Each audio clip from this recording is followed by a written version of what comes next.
Bom dia, boa tarde, boa noite, Márcio Bacarinho. Iniciando agora uma nova playlist a pedido, de várias pessoas. Nós vamos falar nessa playlist sobre as raças de galo, né? Interessante, um assunto interessante, né? Nós vamos falar desde as raças mais antigas, né, até as raças atuais. Então a primeira coisa que a gente tem que separar é o seguinte: o que é uma raça, né? Isso é importante a gente saber. Por que que a gente precisa saber disso? Porque a maioria das pessoas vivem, né, falando raça, minha raça, raça do fulano, raça do ciclano, raça do galo tal, raça do galo, né? Então assim, raça não é uma coisa assim tão simplória, né? Então, quando a gente consegue definir uma raça, significa que aqueles animais, aquelas aves, elas têm um padrão, né, estabelecido, genótipo e também do fenótipo, que é passado para suas gerações, né? De tal forma que a maioria, né, dos descendentes acompanham as características em todos os aspectos dos seus pais, tá? Então nós vemos assim, por exemplo, e outra coisa, essas características são fixadas, elas são repassadas, né? Então a gente vê, por exemplo, um cão pastor alemão, né? O pastor alemão é uma raça, né? Se você cruzar um macho e uma fêmea do pastor alemão, a sua descendência vai ter mais ou menos as mesmas características. Mesma coloração, né? A altura dentro de um de um determinado padrão, um peso também, o comportamento também, né? Então, a partir do momento que você consegue estabilizar, né, bastante, né, essas características genotípicas e fenotípicas, né, que inclui todos os aspectos, desde o aspecto físico até mesmo o seu comportamento, a gente pode começar a dizer que você tem uma raça, né? Então, raça não é uma coisa assim, né, que o sujeito cruza um galo com uma galinha e fala assim, é a raça do galo tal. Não, né? Isso não é raça, né? Podemos até falar em linhagem, né? Ou seja, uma linha, né? Uma linha que se segue a partir de uma determinada ave, tá? Então, a primeira coisa é a gente deixar isso claro, tá? E nós vamos começar a falar desde as raças muito antigas até as raças que estão mais ou menos fixadas e que são mais atuais. Bom, muita gente no meio galístico sabe, né, quem vive no meio galístico sabe, né, alguns nomes de raças, tipo malaio, azil, né, banquivas e por aí vai, né? Mas sabe também que essas raças, elas não são usadas normalmente para um combate, né? Não são usadas para o combate por várias razões, né? Então, o que se fez, né, ao longo do tempo? Quando eu começar a falar, vamos falar primeiro sobre o asilo, né, logo num vídeo a seguir. O que se fez ao longo do tempo, né?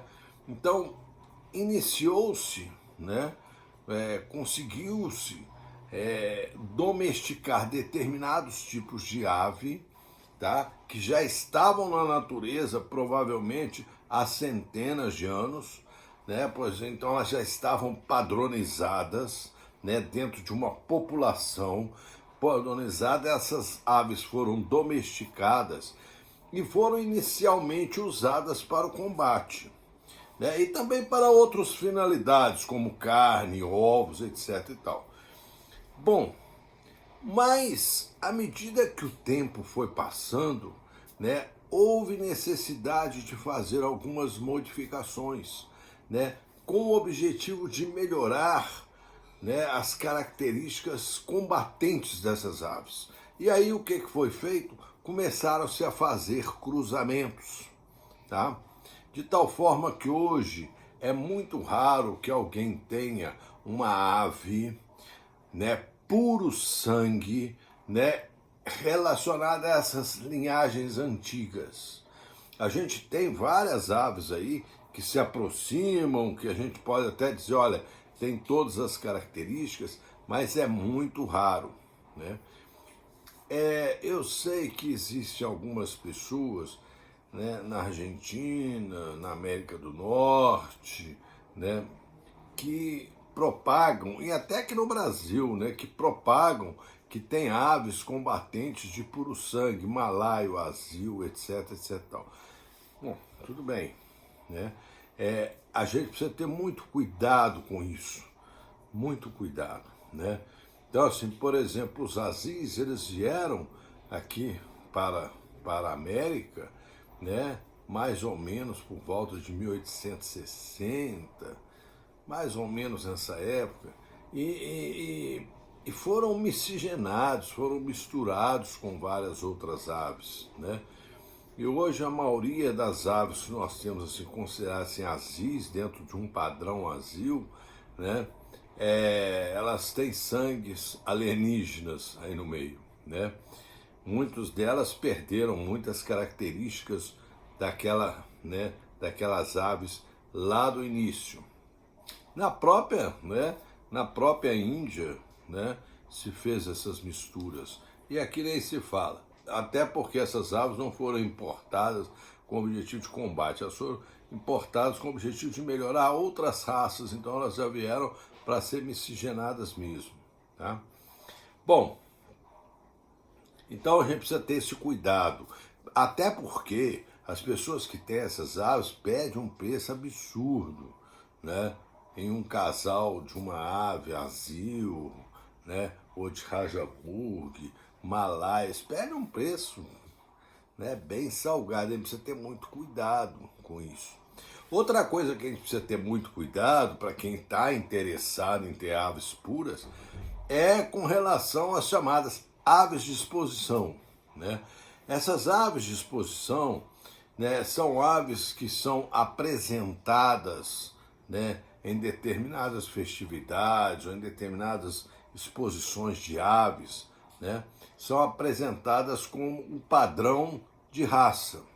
Tá? Geralmente essas aves já foram miscigenadas também, já perderam até mesmo aquele elan de combate, né? Já não são aves mais combatentes, embora tenham características muito próximas das aves originais, elas já não são mais aves de combate, tá? Então, são aves sim que se aproximam fenotipicamente, mas já foram miscigenados, misturados, e muitas vezes, pelo longo afastamento, né, das rinhas e dos combates, essas aves foram perdendo gradualmente, né, seu ímpeto de combate e se transformaram em aves, né, que embora tenham um fenótipo muito próximo, elas não têm mais aquele elan de combate, né? E a gente precisa tomar cuidado, senão a gente compra isso e depois a gente não vai saber o que fazer com isso, tá? E sem contar o preço, que eu estou falando, é muito caro, muito caro. Nos Estados Unidos, por exemplo, há coisa de deve ter uns 15 anos atrás, eu sei assim, que o que se pedia, né, num galo malaio, por exemplo, por sangue, era coisa de $4.000, né? 3, 4 mil dólares numa ave, né? Num casal, numa ave, né? Um preço absurdo, né? Absurdo. E eu estou falando isso que a maioria deles já não são aves realmente puras. Algumas são aves de exposição e algumas são aves já miscigenadas. Tá? Então a gente precisa tomar esse cuidado, né? Mas nós vamos falar então sobre essas aves, né? sobre essas aves, né, que a gente pode caracterizar como aves puras. Vamos falar. Tem gente que se interessa, tem gente que tem cobrado isso, então eu vou abrir esse playlist, né, falando sobre algumas aves puras, as suas características, né, a sua origem, né, até o seu método de combate. E algumas coisas eu vou chamar a atenção porque nos interessa saber hoje, né, algumas coisas, porque nossas aves de combate hoje, elas têm esse sangue que vem, né, dessas aves antigas, sim. Tem sim. Elas não são mais aves puras, mas elas trazem, né, na sua genética, né, traços, e mesmo algumas trazem, né, características bem próximas dessas aves antigas. E o último fato é que mesmo que você consiga adquirir essas aves, o que é muito difícil, né? Vocês imaginem, né? Nós estaremos aí mais ou menos com aí 180, quase 200 anos dessas aves aqui na nossa região, né? Na nossa América. Então, assim, um trabalho para se manter essas aves puras, né, um trabalho de consanguinidade, muito técnico para se manter essas aves puras, e todos, é muito difícil.